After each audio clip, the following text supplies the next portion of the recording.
매일 말씀 10분 강론 연중 제 34주간 수요일의 말씀입니다.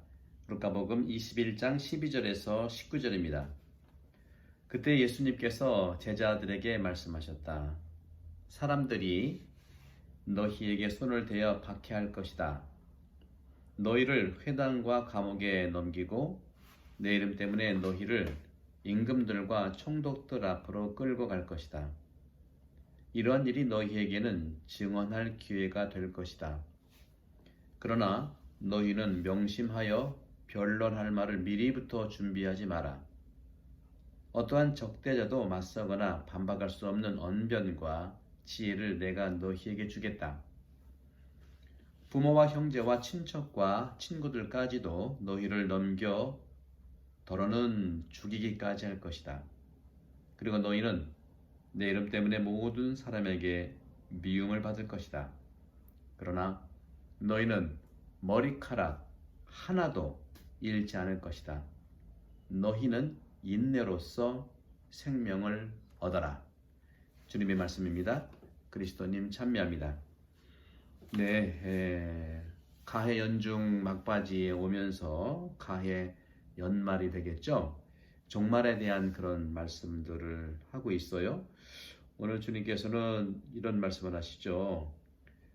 박해를 총체적으로 준비하라고 하는 그런 주제 안에서 오늘 21장 14절에 보게 되면 변론할 말을 미리부터 준비하지 마라 하고 말씀을 하십니다. 어떻게 이해를 해야 될까요? 오늘날 이 말을 들으면 참으로 그저 그냥 현실을 모르는 아름다운 말로만 들리는 것이 좀 그렇게 생각되고 있어요. 그런 말이 있죠. 유전무죄, 무전유죄라는 말이 있는데 어떤 말입니까? 뭐 여러 가지 그런 사건들이 있지 않습니까? 수임 비용을 수없이 대면서 변호사를 충분히 활용해서 법정에서 승소한 예가 한두 개입니까? 그렇죠? 그런 점에서 예수님께서 변론할 말을 미리부터 준비하지 마라. 이 말은 어떻게 우리를 이해해야 할까요? 단순히 하느님께서 방어해 주신다는 것을 믿어야 할까요? 큰 차원에서는 당연히 하느님께서 해주시는 것이죠. 믿죠. 성령께서 이끌어 주시죠. 믿습니다. 하지만 우리 그리스도의 가치는 보이는 그대로 현실 속에서 나타나는 그런 모습이라기보다는 하느님의 역사는 넓어요. 길게 보는 것이죠.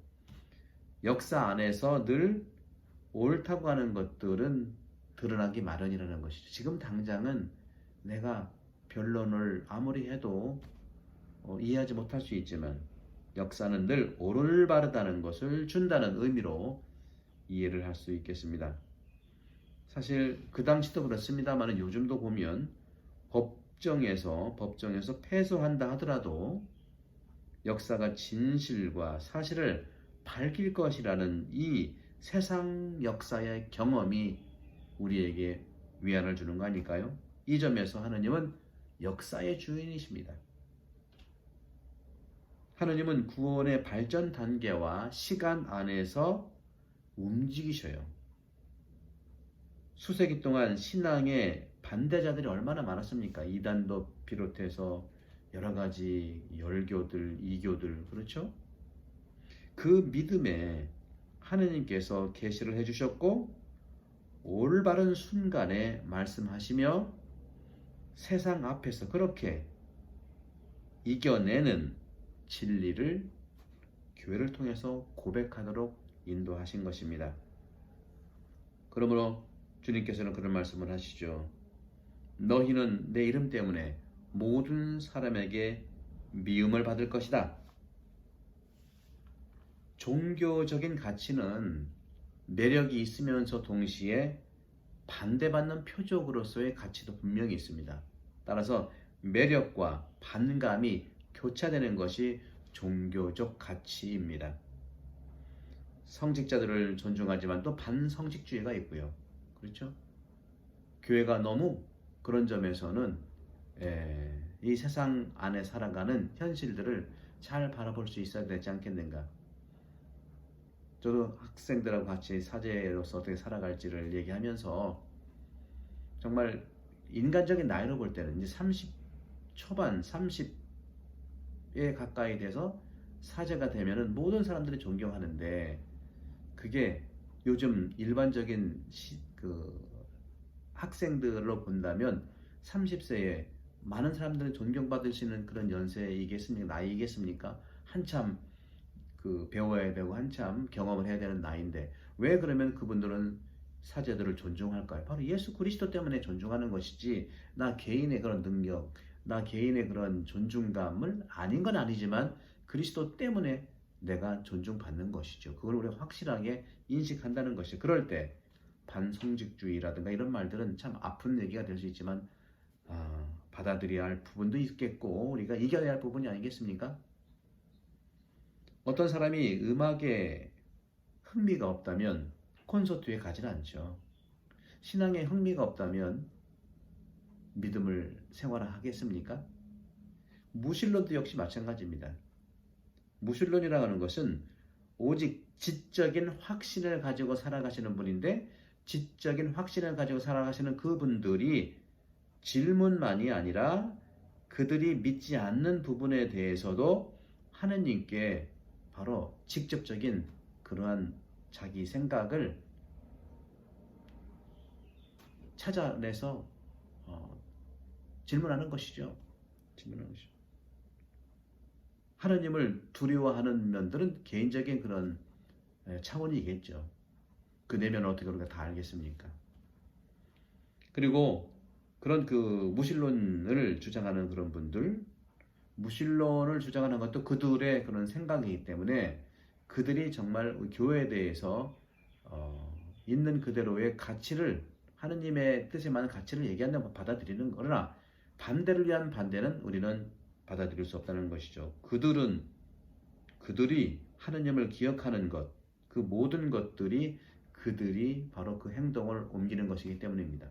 믿음은 행동으로 가기 때문에 그래요. 안 믿으니까 안 믿는 행동이 가는 거 아니겠습니까? 주님께서는 이렇게 말씀하십니다. 너희는 머리카락 하나도 잃지 않을 것이다. 오늘 주님께서는 제자들에게 말씀하신 거예요. 사람들이 손을 대야 박해할 것이고 회당에 또 감옥에 넘기고 당신 이름 때문에 임금과 총독들 앞에 끌려갈 것인데, 이때가 바로 증언을 할 기회가 되는데 명심해라. 변론할 말을 미리부터 준비하지 마라. 적대자도 맞서거나 반박할 수 없는 언변과 지혜를 내가 너에게 주겠다. 부모와 형제와 친척, 친구들까지도 너를 넘겨 더러는 죽게 할 것이다. 죽게 할 것이다. 또 내 이름 때문에 모든 사람의 미움을 받을 것이다. 내 이름 때문에 미움을 받고, 또 주님께서 말씀하신 내 이름 때문에 끌려갈 것이라는 말을 두 번이나, 내 이름 때문에라는 거죠. 근데 분명한 예수님께서는 하지만 너희는 머리카락 하나도 잃지 않을 것이다. 너희는 인내로서 생명을 얻어라. 인내라는 것은 뭡니까? 단순히 참는 게 아니라 이겨내는 걸 얘기하죠. 견디는 걸 얘기합니다. 우리가 외국에 가기 위해서 여권이 필요하죠. 패스포드가 중요하지 않습니까? 패스포드. 그러나 패스포드가 생긴 지 얼마 안 되죠. 옛날의 여권의 그런 기능은 뭘까요? 허가증이고 인증증이에요.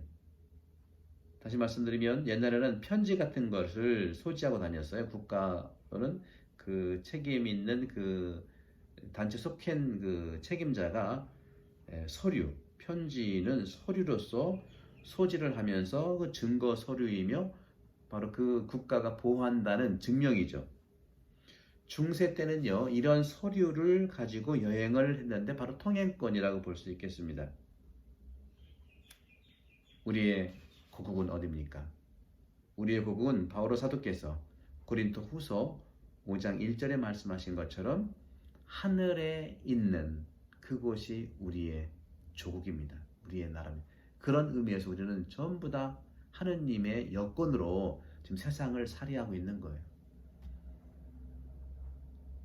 여러분 어떤 여권입니까?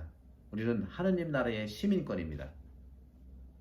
그런 점에서 하느님으로부터 여권을 받았고 하느님으로부터 책임과 또 안전과 또 보장을 받는 하늘나라 시민인 것이죠. 그러므로 우리가 밖으로 나가는 데의 통행증이 어떤 것일까요? 신자로서의 삶이겠습니다. 신자로서의 사랑이겠죠. 신자로서 살아가는 희망이겠죠. 희망, 사랑, 믿음, 이 세 가지 여권의 의미로서 드러나는 행동, 믿음, 소망, 사랑, 이것이 구체적으로 눈에 보이게 여권 안에 적혀 있지는 않지만, 기록되어 있지는 않지만, 우리는 늘 하느님의 포호 아래 개인적인 또 공동체적인 그런 여권을 받고 보호를 받게 되는 일종의, 하느님은 우리의 큰 은총의 보험을 우리에게 주신 겁니다. 우리는 인격에 의해서 이 믿음과 소망과 희망을 만나고 이 믿음과 소망과 이 사랑을 구체적으로 살아가는 것, 바로 이것이 하느님의 시민권을 가진 사람으로서의 보호 능력이고 우리의 증거라고 볼 수 있겠습니다. 사랑하는 형제자매 여러분, 우리 모두 예수 그리스도께서 우리에게 주신, 그리고 하느님의 여권을 그리스도를 통해서 주신 십자가야말로, 성공행을 그는 십자가야말로 우리 여권의 표징이라고 볼 수가 있겠습니다. 누구도 주님께서 말씀하십니다. 머리카락 하나도 잃지 않을 것이다. 이것이 가장 확실한 징표이지 않겠습니까?